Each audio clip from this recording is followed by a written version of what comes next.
Terima kasih Anda masih menyaksikan Special Dialog Sawit Week 2023 dan saat ini kami akan lanjutkan kembali dialog bersama dengan Ketua Umum Aprobi Bapak Paulus Cakrawan dan juga Direktur Eksekutif GAPKI Bapak Mukti Sarjono dan juga Ketua Umum GAPMI Bapak Adi S. Lukman. Kita lanjutkan kembali dialognya Pak Mukti, Pak Paulus dan juga Pak Adi. Saya ingin melanjutkan pertanyaan saya ke Pak Adi. Pak Adi, tadi Anda menyampaikan berbagai tantangan begitu ya terkait dengan permintaan produk turunan sawit untuk makanan dan juga minuman.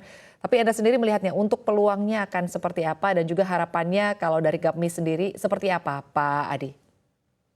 Oke, baik. Kalau kita lihat pertama di dalam negeri ya, saya yakin permintaan dalam negeri terus meningkat dengan bertambahnya penduduk, kemudian semakin terbuka pandemi sudah berakhir menjadi endemi, aktivitas sudah kembali ke normal, berbagai kegiatan-kegiatan terus digulirkan, baik juga memasuki tahun politik yang sudah semakin banyak aktivitas-aktivitas. Tentunya saya sangat yakin bahwa kegiatan dan permintaan dari makanan minuman ini terus meningkat. Meskipun beberapa bulan kemarin ada sedikit melemah, tapi dengan melihat kegiatan-kegiatan yang dilakukan oleh masyarakat dan berbagai pihak, tentunya ini menjadi peluang bagi permintaan di dalam negeri.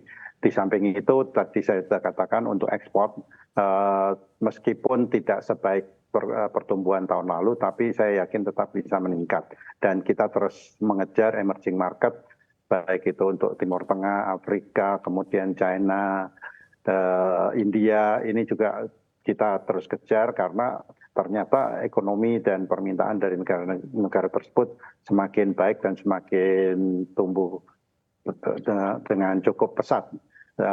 Ini sebagai kompensasi dari melemahnya pasar di Amerika dan Eropa. Ini yang kita terus kejar dan mudah-mudahan kita juga bisa menjadi pemasok dari beberapa negara yang terjadi stagnasi, terjadi beberapa masalah yang produksi makanan minumannya, sehingga kita bisa menggantikan atau mensubstitusi ke negara-negara tersebut, seperti itu.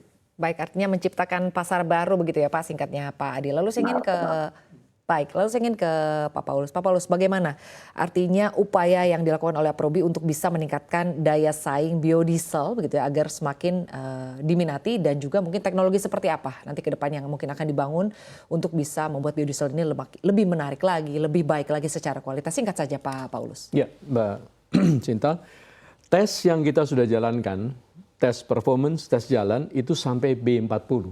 Jadi sudah tidak ada masalah. Saat ini yang dipakai B35.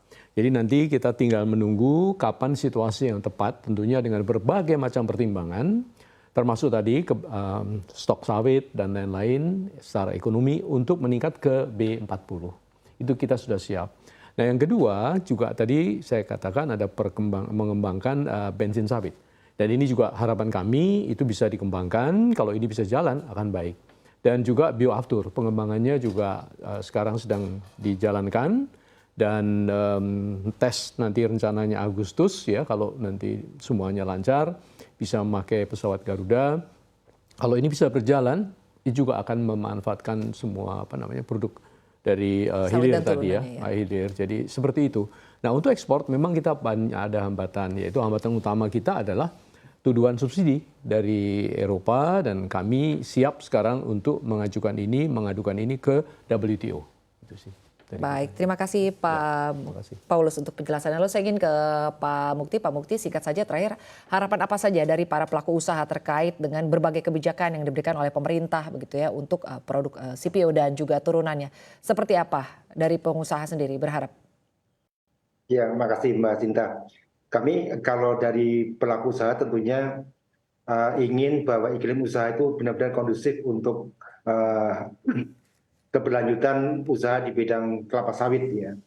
Jadi jangan sampai terjadi kebijakan-kebijakan yang berubah sangat cepat. Ini kan menjadi bumerang ya bagi kita terutama teman-teman yang akan melakukan ekspor. Ini pengalaman pada saat kita terpaksa harus melakukan tidak boleh melakukan ekspor CPO waktu tahun lalu. Jadi hal-hal seperti itu tentunya jangan sampai terjadi. Kemudian kebijakan yang sifatnya juga mengganggu keberlanjutan seperti sekarang ini sedang ditangani mengenai sawit yang teridentifikasi masuk kawasan hutan. Ini cukup luas yang teridentifikasi. Ini tentunya kalau ini terjadi juga akan mempengaruhi dari produktiviti kita. Nah, ini kami sangat mengharapkan karena ini dipimpin oleh Pak Luhut bisa cepat menyelesaikan sehingga ada kepastian hukum ya bagi teman-teman yang sudah punya hak guna usaha dalam melanjutkan usahanya di bidang kelapa sawit. Itu Mas Indra. Baik, artinya kebijakan yang memang mendukung iklim investasi dan juga berusaha atau industri di tanah air ini memang sangat diharapkan ya Pak Mukti. Terima kasih banyak Pak Paulus Cakrawan, Ketua Umum Aprobi, maupun Pak Mukti Sarjono, Direktur Eksekutif GAPKI, dan juga Ketua Umum GAPMI, Pak Adi S. Lukman, sudah bergabung bersama kami dan juga berdiskusi dengan diskusi yang topiknya sangat menarik, tapi karena waktu kita terbatas kita harus sudahi dialog kita. Semoga industri sawit kita tetap bisa berkembang baik. Salam sehat dan sukses selalu untuk Anda. Terima kasih Mbak Sinta. Pak Mukti, Pak Adi, terima kasih.